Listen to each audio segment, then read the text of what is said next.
This is one of those GRTV programs that is kind of fascinating, but deeply disturbing at the same time. We have a very special guest with us here today. We sure do. I'd like to introduce you all to Pleo, which is a pet dinosaur. We have been writing about him for a few years now, and he's finally here. Yes, so let's turn him on and see what he does. Let's do that. He's a kind of a primitive AI toy robot thing, and highly, yeah, okay, he's waking up. Kind of like a Furby. Yeah, very much so. And actually, the creator behind Pleo was also the same man who created Furby. All right. The company behind Pleo is something called Ugobi, which was founded only 4 years ago. They mainly create software, which is the software running on Pleo as well, something called Life OS. And the purpose of this software is to create artificial life robots, which can convey and feel emotions and be aware of their surroundings. Yeah, I can see here it's actually, he can censor the fact that I'm scratching his chin, and it starts reacting. And deeply disturbing because, well, if you could feel his skin, it's kind of rubbery.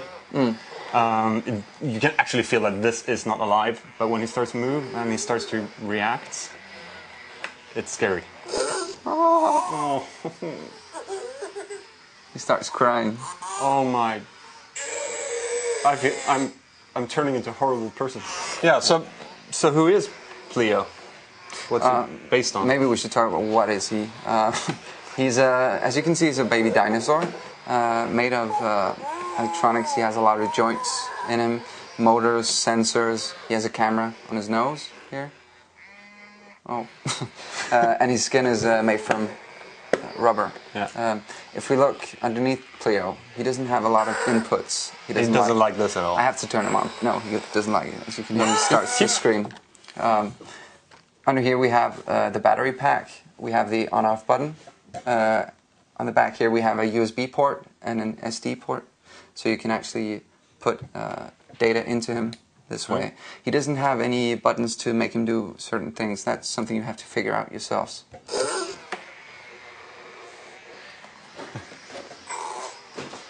Oh, you like that.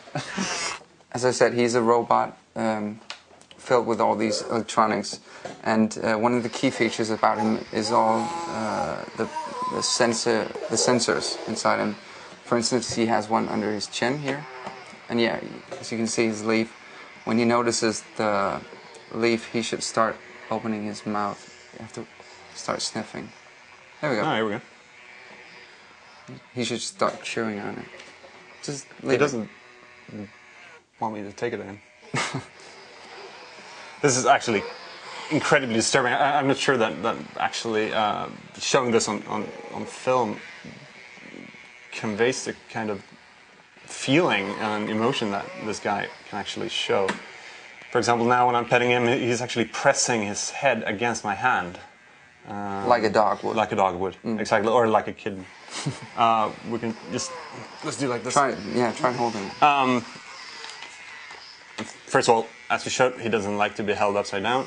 But if you hold him like this, he'll actually start to doze off, and his legs will start to move. And he's looking at me. It's scary. The Furby sure as hell didn't do this.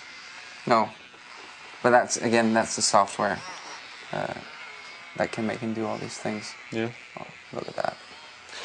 So in short, what do you make of it? If you're just gonna summarize it, now you just see him moving around like this, but okay. Well, hello again.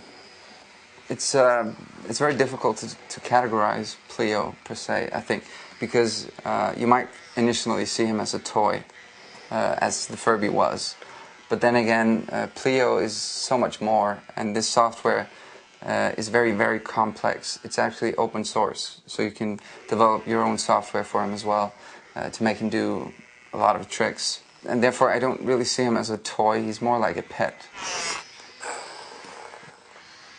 Actually, if you're too mean to him, he might die. He is a replacement for a dog or a cat, as you said. the main audience for this kind of product is not necessarily kids. It's more here in Denmark.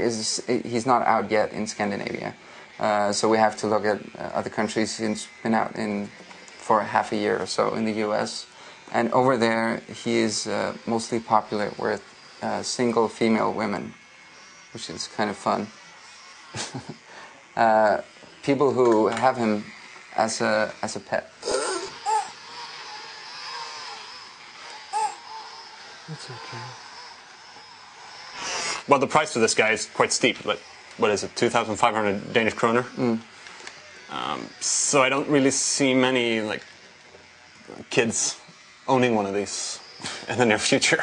No, but then again, it's not really for kids, is it? No. It's for adults. People who want to experiment with him, create their own software. People who need a pet but can't have a pet, for instance. Or people who are just geeks and love robots like we do. What can I say? It's kind of hard. When we put him down on the floor earlier, he walks around and he looks at his environments, and he got stuck behind a door and started screaming. It was heart-wrenching. Mm. But in short, well, he's quite wonderful. Yeah. He's awfully cute, right? Yeah.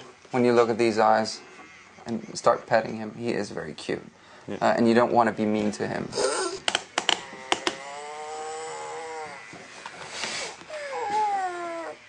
Is he suffering? Oh no. Yeah. Kick him. It's very strange. It's hard to really say how you feel about this pet, because it's not alive, but yet you treat it as if it was alive. Yeah. Oh, look at that. So if you have 2,500 to spare and you don't want to have a pet you have to feed, get a Pleo. Get a Pleo.